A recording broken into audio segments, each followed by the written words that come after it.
On a cold evening in March 1994, a young teacher vanished in the heart of Toronto without leaving a trace. Her name was Emily Carter, only 27 years old, full of life, respected by colleagues, and deeply loved by her students. She left her apartment around 6:30 p.m., telling a neighbor she was heading out to meet a friend for coffee. That was the last time anyone saw her alive. The city was bustling that night. The streets of downtown Toronto were crowded with workers rushing home, the sounds of streetcars echoing against the tall buildings.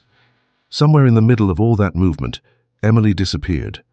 No witnesses came forward, no security cameras caught her image, and no evidence showed where she had gone.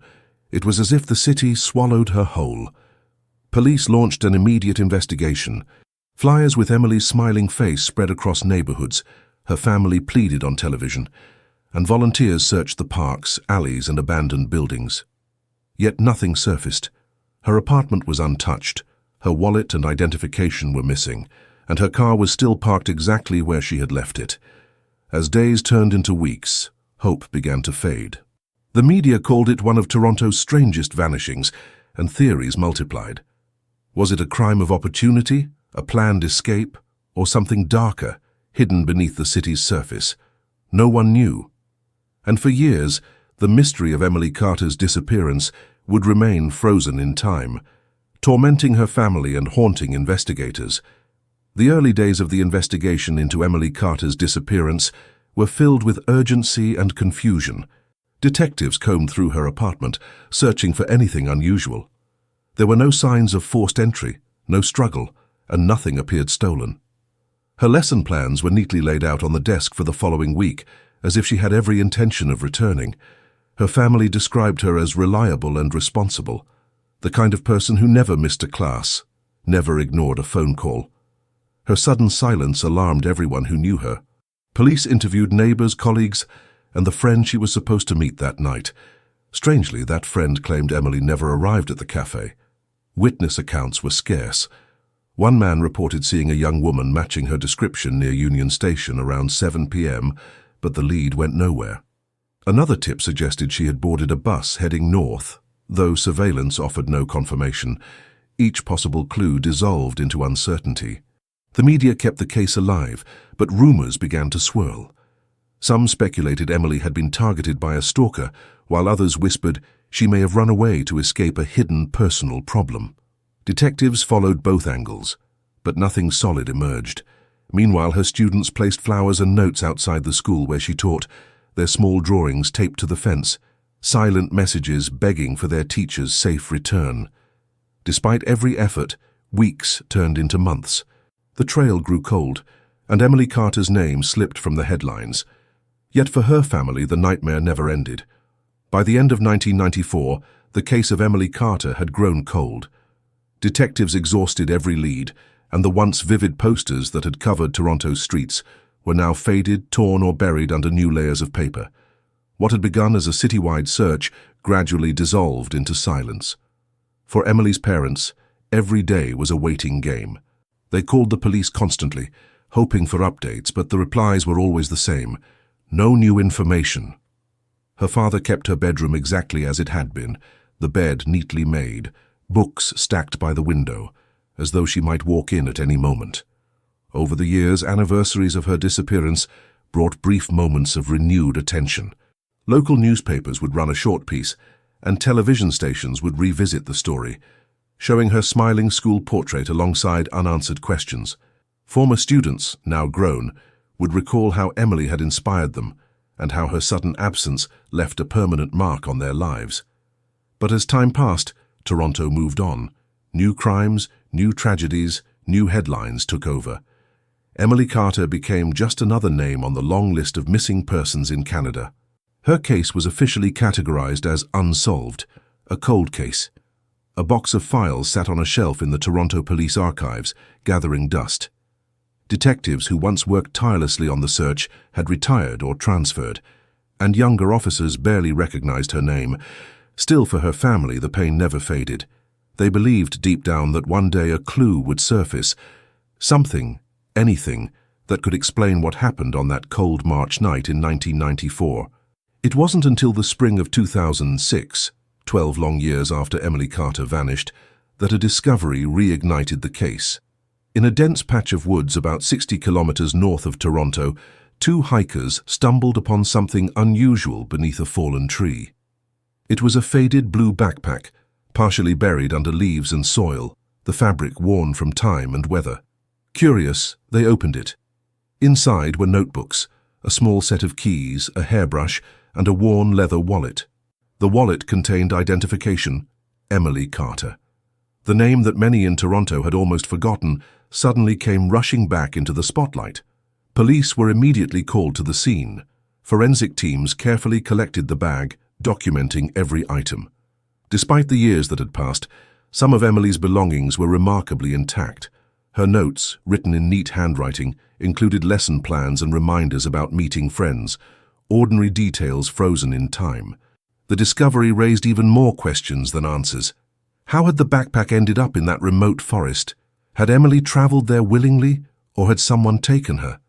And most haunting of all, if her belongings were here, where was she? News of the backpack spread quickly through the media, reigniting public interest.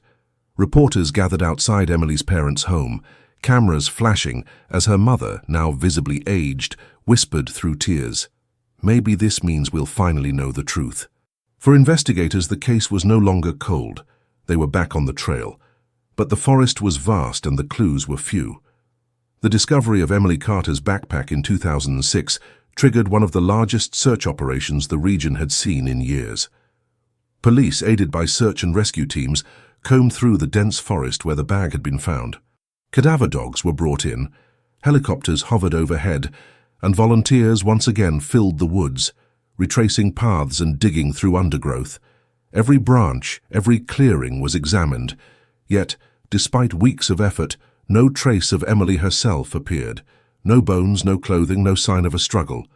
It was as if the backpack had been placed there deliberately, a haunting breadcrumb without a trail. The media swarmed the story. Television anchors revisited the footage from 1994, placing Emily's bright, youthful photograph alongside images of the weathered backpack. Headlines read, "Clue found in 12-year mystery." Across Toronto, people began whispering again about the young teacher who had disappeared without a trace. Emily's family, though fragile with hope, felt the weight of renewed uncertainty. Her mother clutched one of the recovered notebooks to her chest during an interview, saying, "It's hers. I remember buying it for her. She wrote in it, she held it, and now it's all we have." Detectives faced an agonizing question. Was Emily's backpack simply lost during a voluntary trip into the forest, or had it been planted to mislead them? As investigators expanded the search perimeter, they quietly admitted one chilling possibility.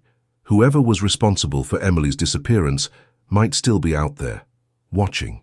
With the discovery of Emily Carter's backpack, detectives turned their attention back to the people who had once been at the center of suspicion.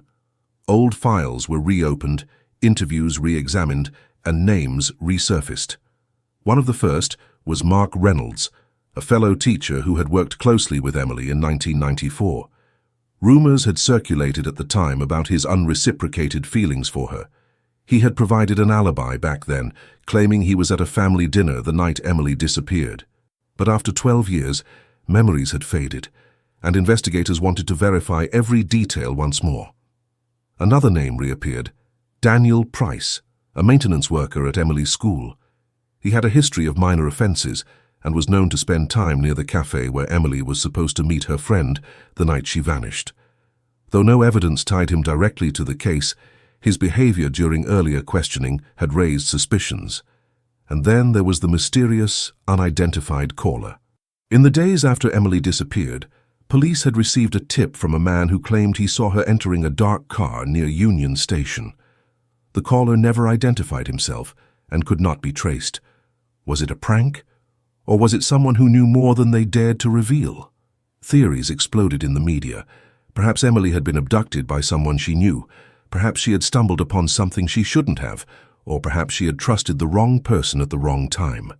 The backpack had reopened wounds, but it had also reignited questions that no one was prepared to answer. Forensic experts meticulously examined Emily Carter's recovered backpack. Though time and weather had eroded much of the evidence, a few details stood out. Tiny fragments of fabric clung to the zipper, fibers that did not match the material of the bag itself. Investigators believed they might belong to another piece of clothing, possibly from someone who handled it.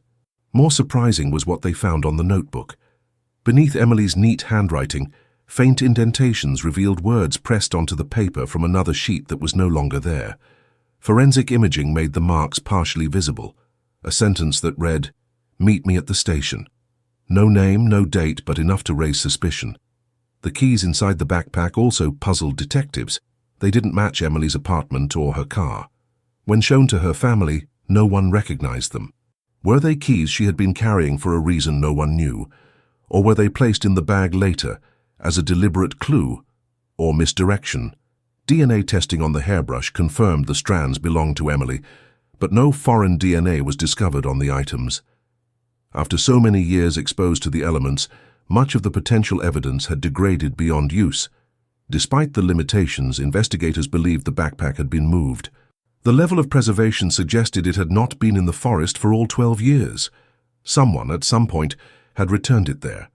This raised an unsettling possibility. The person connected to Emily's disappearance had not only hidden the truth, but had chosen when to remind the world of it. The theory that Emily's backpack had been deliberately placed in the forest years after her disappearance changed everything. Detectives began to view the case not just as a mystery of the past, but as something active. Someone out there was still controlling the narrative. A new task force was formed to re-interview old witnesses. The friend Emily was supposed to meet that night in 1994 was questioned again. She repeated her claim. Emily never showed up. But this time, investigators pressed harder. The friend admitted she and Emily had argued earlier that week over something personal. She refused to give details, leaving detectives suspicious about what Emily might have been keeping secret. Meanwhile, phone records from 1994 were re-examined using modern technology. A series of calls made from a payphone near Emily's apartment stood out. The numbers dialed led to a man with a criminal record for harassment. He had never been connected to the case before, but the timing of the calls matched the evening Emily disappeared. The discovery reignited public interest. Toronto newspapers ran headlines like, "New suspect in teacher's cold case," while television programs revisited the mystery, interviewing experts who debated whether Emily had been abducted, coerced, or if she had left voluntarily, only to meet a tragic fate later. For Emily's parents, each new revelation was a painful reminder of how little they truly knew.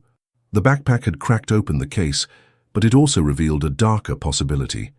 Someone close to Emily might have been hiding the truth all along.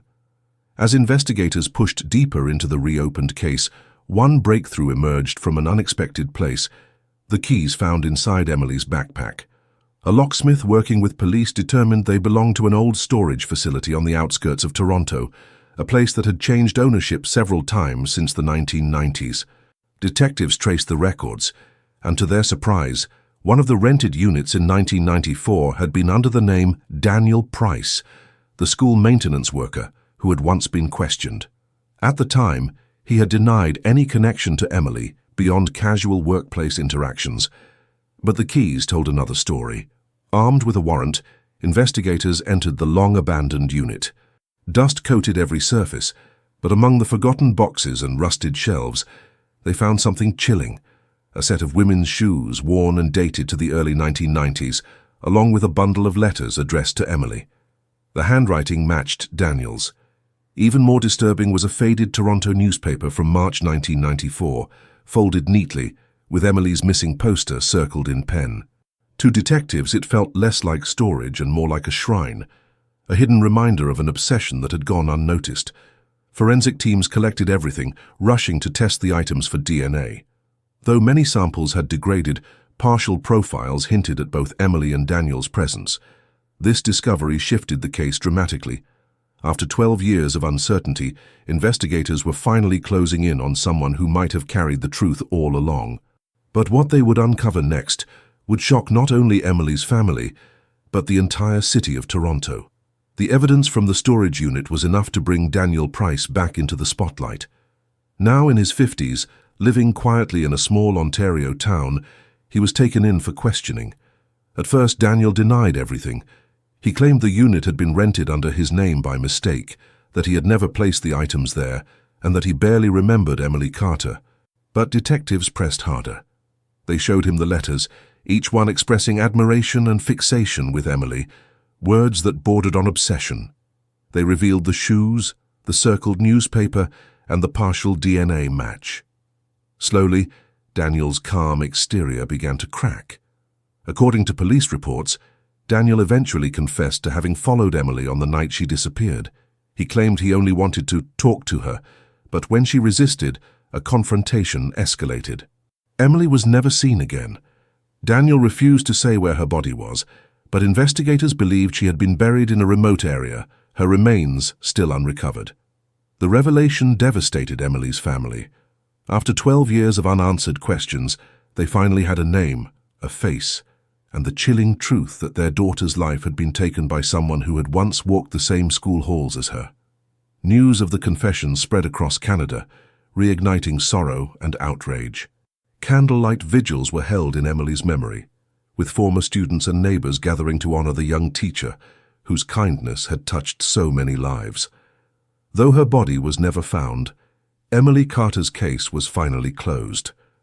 The discovery of a single backpack in the woods had pulled a forgotten mystery back into the light, and with it revealed the dark secret that had haunted Toronto for over a decade.